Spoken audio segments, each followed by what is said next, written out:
Hello and welcome friends to my channel.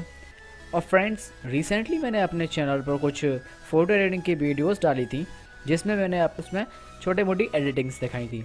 आप आई button पर click करके उन वीडियोस को देख सकते हैं। तो दोस्तों, आज मैं आपको दिखाने वाला हूं कि मैं अपने फ़ोटोज़ के बैकग्राउंड को किस तरह से इरेज करता हूं। तो चलिए guys, without wasting any time इस वीडियो को शुरू करते हैं। तो सबसे पहले गाइस, हमें अपने प्ले स्टोर पर चला जाना है और यहाँ पर हमें टाइप करना है बैकग्राउंड इरेज़र, या फिर अगर आप चाहें तो मेरे डिस्क्रिप्शन में जो लिंक दिया हुआ है आप उसको फॉलो करके भी इस ऐप को डाउनलोड कर सकते हैं। तो चलिए इसको हम कर लेते हैं इंस्टॉल। और बहुत ही ये छोटा सा ऐप है गाइस, देखिए आप 2.6 MB का ये ऐप है, बहुत ही जल्दी डाउनलोड हो जाएगा। चलिए इसे कर लेते हैं डाउनलोड।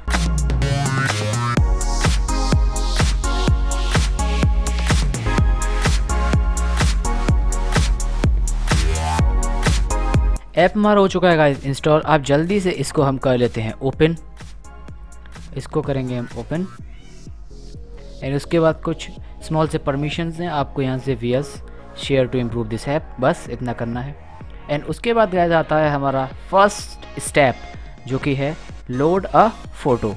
तो हम यहाँ लोड अ फ़ोटो पर चले जाएंगे एंड यहाँ से जिस भी फ़ोटो का हमें बैकग्राउंड इरेज करना है उस फ़ोटो को हम इजीली यहाँ पर लेकर आ जाएंगे अपनी गैलरी से। ये जिसका बैकग्राउंड हमें इरेज करना है, फॉर एग्जांपल जिसका बैकग्राउंड इरेज करना है, तो इस फ़ोटो पर मैं क्लिक करूँगा एंड यहाँ पर ये कुछ दिखाएगा जो आपको क्रॉप करने के लिए बोलेगा। तो आपको यहाँ पर उतना क्रॉप कर लेना है फ़ोटो को जितना ज़्यादा से ज़्यादा आप कर सकते हैं, या फिर आप इसको छोड़कर यहाँ पर डन भी कर सकते हैं। तो मैंने ये क्रॉप कर लिया है, अब मैं करता हूँ ऊपर से डन।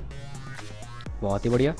अब यहाँ पर गाइस आता है हमारा सेकंड स्टेप जो कि है इरेज द बैकग्राउंड। तो यहाँ पर गाइस आप देख सकते हैं आपको यहाँ पर 6 अलग अलग तरह के टूल्स मिल जाते हैं, जैसे एक्सट्रैक्ट है, उसके बाद गाइस आती हैं यहाँ पर आता है ऑटो टूल। ऑटो टूल में गाइस जो एक परमानेंट कलर होता है, जो मतलब यहाँ पर जैसे कि आप देख सकते हैं यहाँ पर जो एक सिंगल कलर होता है उस पर अगर आप टैप करेंगे ऑटो टूल को, जहाँ पर भी आप इसको रखेंगे तो यहाँ से जो परमानेंट मतलब जो कलर एक कलर जो होगा जिसे आपने टैप किया है, जहाँ जहाँ वो कलर होगा वो ऑलरेडी मतलब अपने आप जो है इरेज हो जाएगा। या फिर आप इसको बैक करके देख सकते हैं यहाँ पर जो भी वो कलर है सेम, वो पूरा कलर एक बार में आउट हो जाएगा। यहाँ से आप देखिएगा, बहुत ही इजीली आप इससे कर सकते हैं। अदरवाइज़ अगर आपको चाहिए तो यहाँ पर गाइस आता है एक मैजिक टूल। ये मैं गाइस आपको पर्सनली रिकमेंड करूँगा कि आप इस टूल को इस्तेमाल करें, क्योंकि ये टूल बहुत ही ईजी है टू यूज़ है और बहुत ही अच्छा एक फिनिश देता है। तो यहाँ पर हम जाएंगे मैजिक वाले टूल पर, इसके साइज़ को अपने मुताबिक हम एडजस्ट कर सकते हैं, बड़ा या घटा सकते हैं। एंड इसके बाद गाइस यहाँ पर आप देख सकते हैं आपको बस बहुत ईजीली अपने मतलब आसपास इस टूल को फिराना है। तो आप देख सकते हैं जिस भी कलर पर आप इसे फिराएंगे वो कलर ऑटोमेटिकली इरेज होता जाएगा, आपको यहाँ पर ज़्यादा मेहनत करने की ज़रूरत नहीं है। एंड उसके बाद गाइस आता है मैनुअल टूल, जिससे कि अगर कोई हिस्सा यहाँ से आपसे गलती से गायब हो जाता है तो आप मैनुअल टूल में जाएंगे और यहाँ से इस रिपेयर वाले ऑप्शन को चुनेंगे। एंड रिपेयर करने के बाद साइज़ को आप बड़ा घटा सकते हैं अपने मुताबिक जितना भी आपको चाहिए, और फिर यहाँ से आप उसको कर देंगे रिपेयर। जितना भी आपको हिस्सा वापस लाना है उसे आप कर देंगे रिपेयर। एंड अगर कुछ हिस्सा गलती से ज़्यादा आ जाता है जिसे आप मैजिक टूल से नहीं हटा सकते, तो आप मैनुअल टूल में जाके इसके साइज़ को छोटा या बड़ा करके अपने मुताबिक उसको कट कर सकते हैं बहुत ही ईजीली। तो चलिए गाइस, जल्दी से हम इसकी इरेजिंग को जो है पूरा कर लेते हैं, फ़ोटो के जो मतलब बैकग्राउंड है उसको इरेज करके।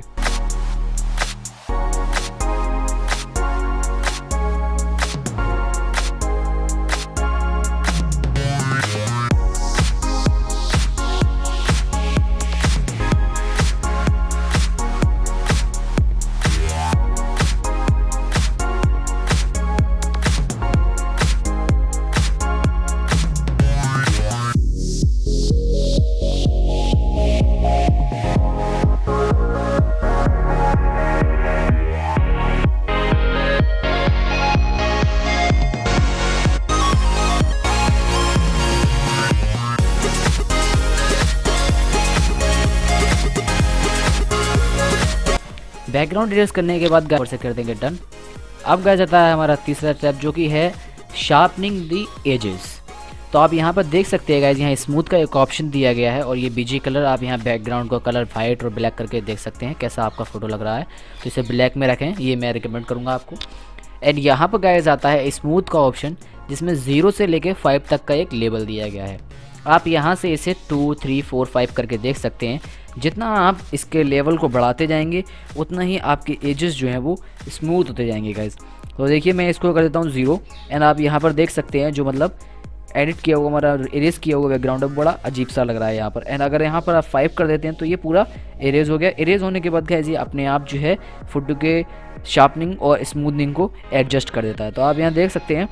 तो मैं आपको रिकमेंड करूँगा कि आप इसको 0 से नहीं 2 पर रखें इसके लेवल को। एंड 2 पर लेवल रखने के बाद बहुत ही अच्छा हमारा बैकग्राउंड इरेज हो चुका है।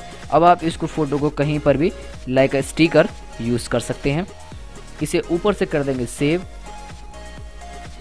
बहुत ही बढ़िया, और यहाँ से कर देंगे इसे फिनिश। तो आप देख सकते हैं बहुत ही अच्छा फोटो इरेज हो चुका है गाइस। एंड यहाँ पर इसकी डिटेल्स अगर आप देखें तो देख सकते हैं आप इरेजर और इसके नेम के बाद .png लगा हुआ है। ये png फॉर्मेट अपने आप ही आ जाता है गाइस। आपको ये वीडियो कैसी लगी मुझे ज़रूर कमेंट करके बताएं। एंड अगर गाइस आपको इस वीडियो में कुछ अच्छा नया देखने को सीखने को मिला है तो वीडियो को लाइक ज़रूर करें। बाकी ऐसी और अच्छी वीडियोस देखने के लिए चैनल को सब्सक्राइब करके बेल आइकन को ज़रूर दबाएं। एंड मिलते हैं हम अगले वीडियो में।